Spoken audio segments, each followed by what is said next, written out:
Bonjour, je vais faire un tutoriel pour vous montrer euh, comment équilibrer les équations. Donc, la première chose, c'est j'ai préparé trois exemples, puis on va en regarder ensemble. Euh, une des choses que j'aimerais faire, c'est de séparer la page en deux où on a notre flèche. Donc, on a notre réactif sur un côté et les produits de l'autre côté.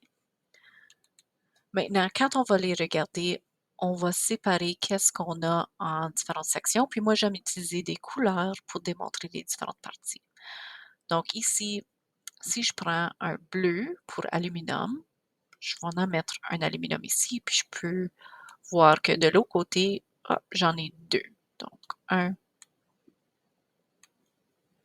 et deux.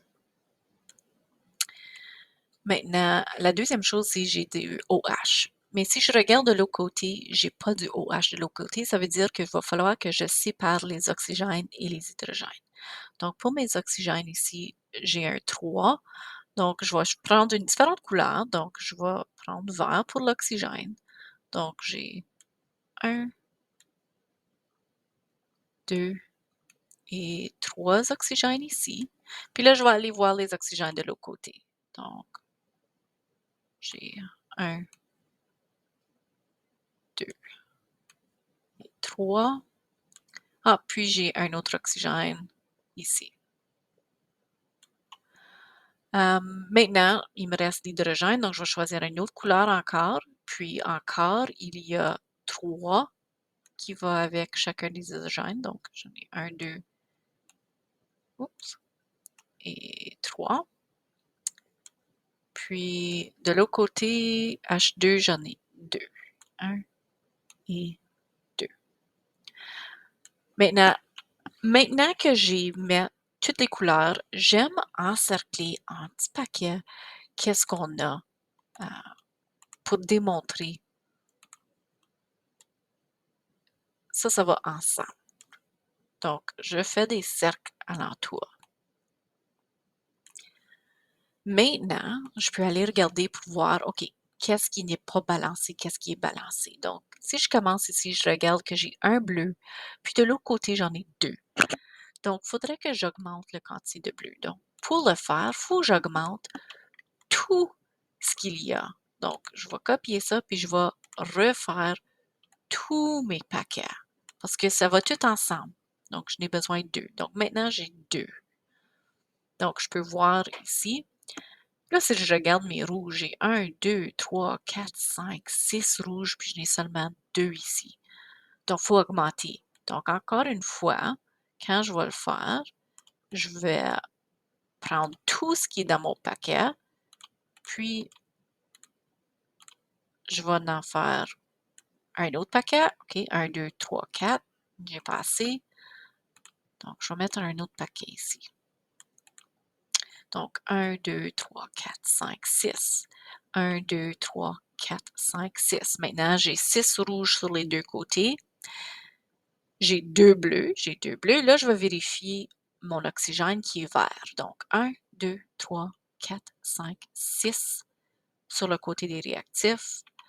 1, 2, 3, 4, 5, 6.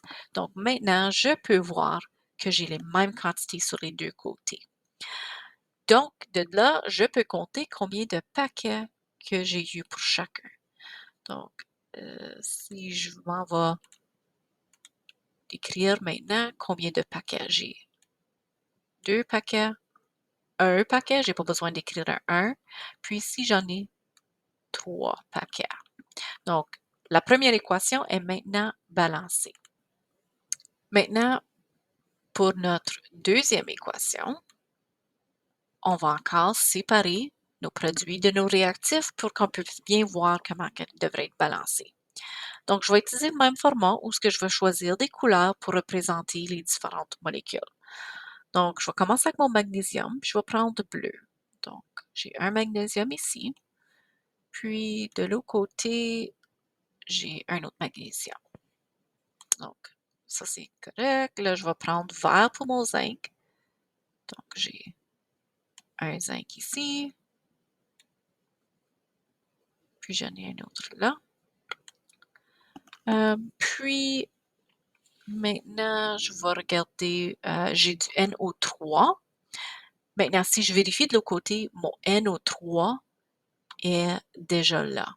Donc, je peux garder une couleur. Donc, j'ai 2 NO3, 2 NO3.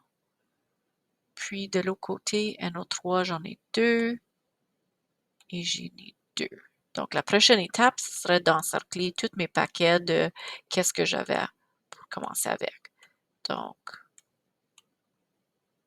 je vais aller encercler tout ce qu'il y a dans mes molécules. Puis là, on va compter pour vérifier est-ce qu'elle est balancée. Donc, j'ai un bleu. Les bleus sont beaux. Un vert, ça c'est correct. Deux rouges. Donc, cette équation ici est déjà équilibrée. Je n'ai pas besoin d'écrire les 1 dans une réaction équilibrée pour démontrer qu'elle est toute équilibrée ici. Pour la troisième équation ici, on va encore aller séparer les deux côtés, puis de faire les différentes couleurs pour représenter les différents atomes. Donc, je vais commencer, j'ai un bleu pour le PB, puis je vais aller voir de l'autre côté, j'en ai un ici, puis je n'ai pas d'autre. Je vais prendre le vert ici pour mon brome, puis j'ai Br2, ça veut dire que j'ai 2 bromes, donc 2 verts. Puis de l'autre côté, si je regarde, j'en ai un ici. Ensuite, mon potassium, je vais utiliser rouge. Donc, potassium, rouge, j'ai un là. Puis, j'en ai un ici. Et mon chlore, je vais utiliser le jaune. Donc, j'ai un jaune. Puis ici, j'en ai 2. 1 et 2. Donc, je vais encore utiliser des cercles alentour pour démontrer qu'est-ce qui va ensemble pour chacune des molécules.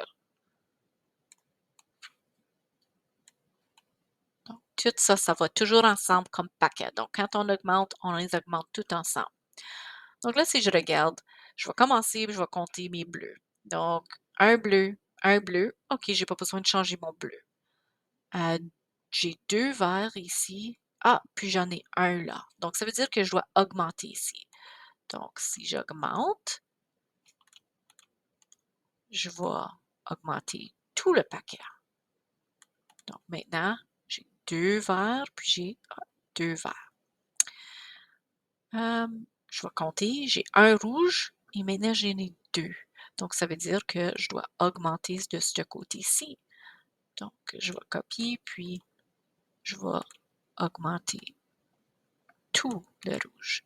Donc, 2 rouges, 2 rouges, 2 jaunes, 2 jaunes. Donc, maintenant, je peux vérifier 1 et 1 pour le bleu, 2 verts, 2 verts, 2 rouges, 2 rouges, 2 jaunes, 2 jaunes. Elle est maintenant équilibrée. Je peux indiquer le nombre de paquets en avant de chacun.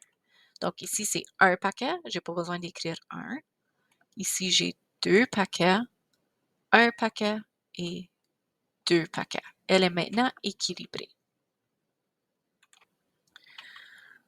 Pour le dernier exemple, on va regarder cette équation ici. Donc, je vais encore séparer ma page en deux où j'ai ma flèche pour séparer mes réactifs de mes produits. Ensuite, je vais aller mettre mes couleurs. Donc, pour mon sodium, je vais utiliser le vert, donc le bleu. Donc, j'ai un bleu là. J'en ai un ici. Maintenant, j'ai de l'hydrogène, donc je vais utiliser le vert. Donc, j'en ai 2 parce que c'est H2. Sur le petit 2 en arrière va seulement avec ce qu'il y a en avant. Puis de l'autre côté, j'en ai un ici. Et ici, j'en ai 2. Puis, je vais utiliser rouge pour mon oxygène. Donc, OK. Donc là, je l'ai tout mis.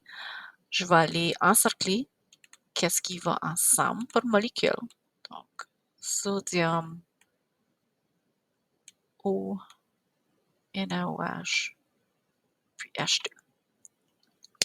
Donc là, je vais commencer à regarder un bleu, un bleu. OK? Maintenant, j'ai 2 verts, puis ici, j'ai 2, 3. Donc, il faut que j'augmente la quantité. Donc, disons que je vais augmenter ici.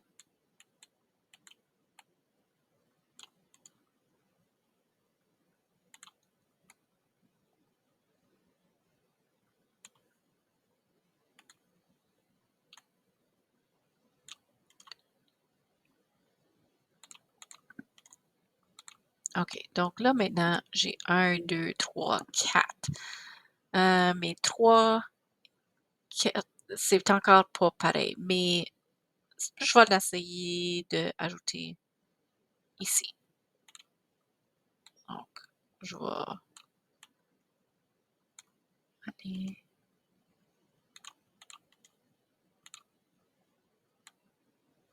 Regardez maintenant. Là, je peux voir 1, 2, 3, 4. 1, 2, 3, 4. J'ai 2 rouges. J'ai 2 rouges. Maintenant, j'ai 2 bleus, puis j'ai seulement un bleu. Donc, je vais en ajouter un autre bleu. Là, on va vérifier. 2 bleus, 2 bleus. 1, 2, 3, 4 verts. 1, 2, 3, 4 verts. 2 rouges, 2 rouges. Elle est maintenant équilibrée. Je peux écrire mes totals. Donc, j'ai 2 sodium, j'ai 2 H2O, 2 NaOH, puis j'ai un H2. Et elle est toute équilibrée.